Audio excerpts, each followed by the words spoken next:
O Papa denunciou a economia que mata e desafiou os jovens economistas e gestores de todo o mundo a um itinerário onde a riqueza respeita o outro e se distribui pelo maior número possível. É a economia de Francisco, o movimento em marcha por todo o mundo, que a partir de hoje está em destaque na cidade de Assis. Rita Sacramento Monteiro está em Itália a acompanhar este encontro. Olá, boa tarde, obrigado por estar connosco aqui no programa Eclésia.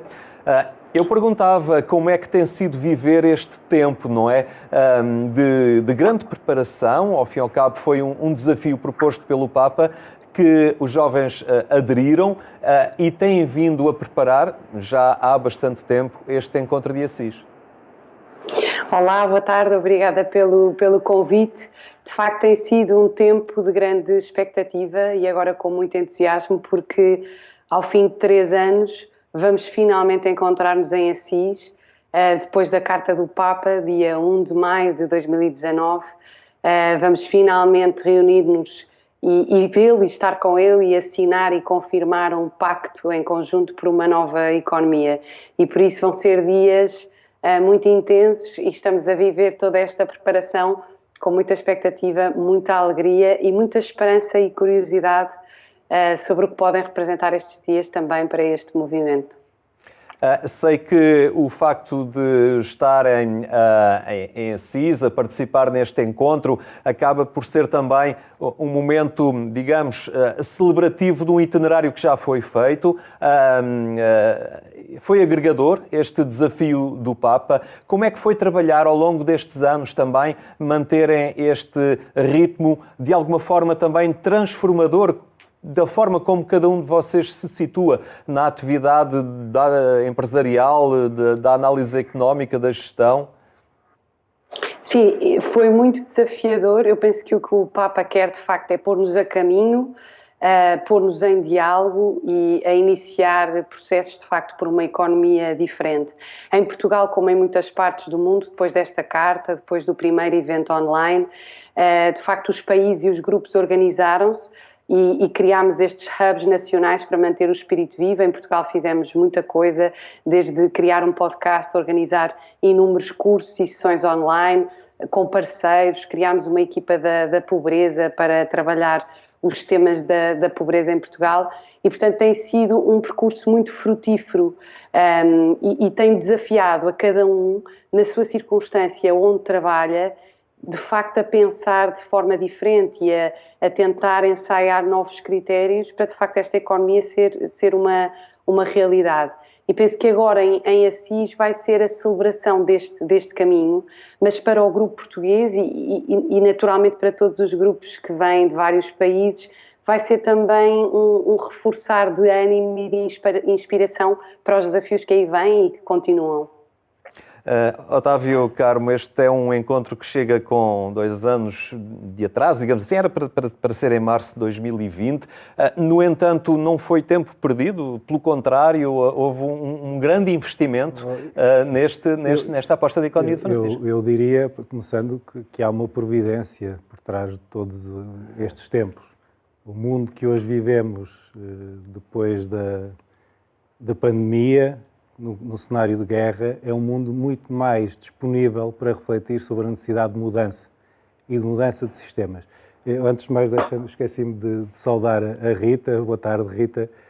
Olá, Otávio, boa tarde. Eu tive o privilégio de acompanhar também, de certa forma, a preparação deste grupo, de partilhar com eles algumas das minhas convicções sobre o que é o pensamento do Papa neste campo e gostaria de partilhar aqui uma ideia que me parece fundamental.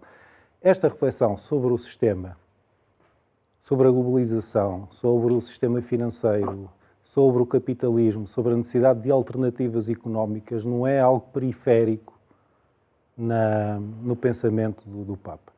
Esta economia de Francisco, porém, não é a economia do Papa Francisco, é a economia de Francisco de Assis. E aí voltamos a uma ideia que é central não só para o Papa, mas que é central para quem é católico, que é a ideia de pobreza. Deixem-me passá-la por outros conceitos, para que seja melhor entendida e não se pense como José Saramago, que o São Francisco está no inferno porque defendeu a pobreza.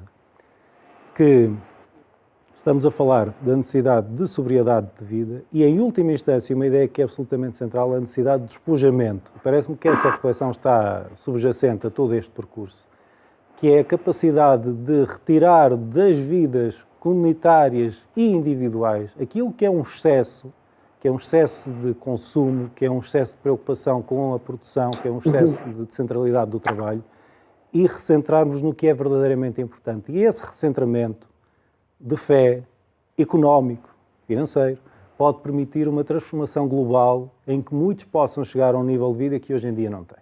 Isso é que é, do meu ponto de vista, fundamental. Esse é que eu sei que é o que tem sido o percurso destes jovens. E o facto de o Papa querer contar com eles para que a transformação seja efetiva e não seja feita apenas por pessoas que têm mais 5, 10, 15, 20 anos de contributo a dar, parece-me fundamental. Rita, como é que se conjuga, ao fim e ao cabo, esta interpelação do Papa, e aquilo que também o Otávio aqui referia, este despojamento, esta aceitação de uma pobreza entendida de outra maneira, que é uma pobreza de disponibilidade, de distribuição de riqueza.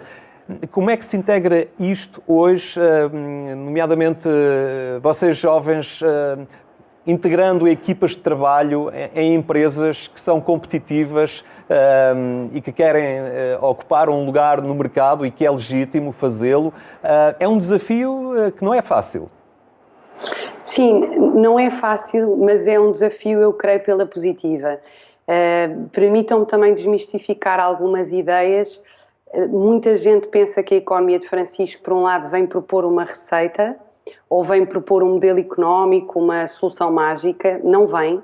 Vem questionar os modelos económicos vigentes e vem propor que se reflita sobre a forma como hoje nos organizamos em sociedade, nomeadamente nesta dimensão económica. Também não se vem fazer um apelo à pobreza material exclusiva.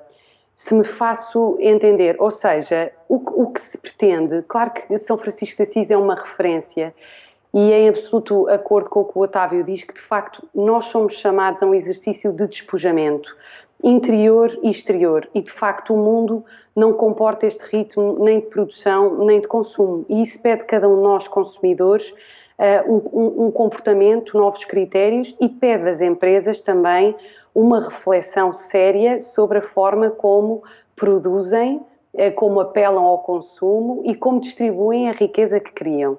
Porque, de facto, as empresas têm que criar riqueza, têm que gerar lucro e a economia de Francisco não quer vir demonizar coisas que já estão aceites em sociedade e que são importantes e são, de facto, aquilo que permite depois criar e distribuir a riqueza.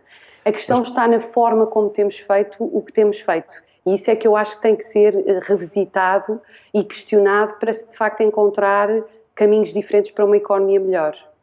Parece-lhe que estas linhas de força também da Carta Compromisso, concretizando também em que pedem a abolição dos paraísos fiscais e também um novo pacto fiscal, que são degraus, que são etapas essenciais para termos uma economia mais humanizada?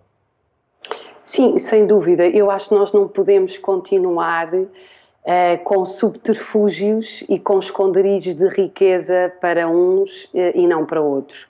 E, sobretudo, nós não podemos ter umas pessoas a viver bem e outras a viver muito mal. E hoje é o que nós temos. E, portanto, a pandemia que trouxe de forma tão explícita esta questão de nós estamos todos ligados, ninguém se salva sozinho, e precisamos uns dos outros, eu acho que reforça esta urgência, como dizia o Otávio também, de nós não podemos continuar a escutar os apelos do ambiente e não escutar, por exemplo, os apelos das pessoas. Portanto, apelos do ambiente e das pessoas são os apelos atualmente da casa comum. Uma casa que, em algumas dimensões, está a arder, precisamos de cuidar destes fogos e fazer de maneira diferente. Portanto, e não são só os paraísos fiscais, é a custódia dos bens comuns, este olhar para a floresta, a água, os oceanos, a atmosfera como um bem comum e olhar também para aquilo que produzimos em sociedade como bens comuns, como bens que podem de facto concorrer para que todos tenhamos uma vida boa, uma vida uma vida que floresce. E, portanto, sim, nós escrevemos um pacto em que pedimos um conjunto de coisas, nomeadamente essa. Pedimos também esta questão da custódia dos bens comuns. Pedimos que nas universidades, nas escolas, este tema do bem comum venha para cima da mesa. Não sei até que ponto é que não continuamos a preparar pessoas para um futuro que não vai ser esse. E para um presente que também não é esse. Claro, ao fim e ao cabo é um caminho que não termina aqui em Assis, mas que de alguma forma está a começar, e era isso que eu perguntava mesmo para terminar aqui ao Otávio. Este encontro de Assis não vem concluir nada, é um ponto de partida também. Já há um percurso feito, que aliás está documentado e tudo. Eu gostava de deixar um aspecto mais positivo, se calhar, no meu discurso. Aquilo que eu espero e que eu sei que vai sair de Assis e da dinâmica consagrada pelo Papa Francisco é uma ideia de valor alargada. Não apenas, ou seja, o Papa e este grupo têm uma concepção nobre do que é ser empresário, têm uma concepção nobre da economia, têm uma concepção nobre da finança, têm uma concepção nobre do dinheiro. E o que se diz é que a atividade económica tem de produzir valor, mas não é apenas lucro, é valor familiar, social, ético e espiritual, e esse é o grande desafio. Muito bem, obrigado, Otávio. Obrigado, Rita. Boa participação neste encontro de Assis. Obrigada aos dois.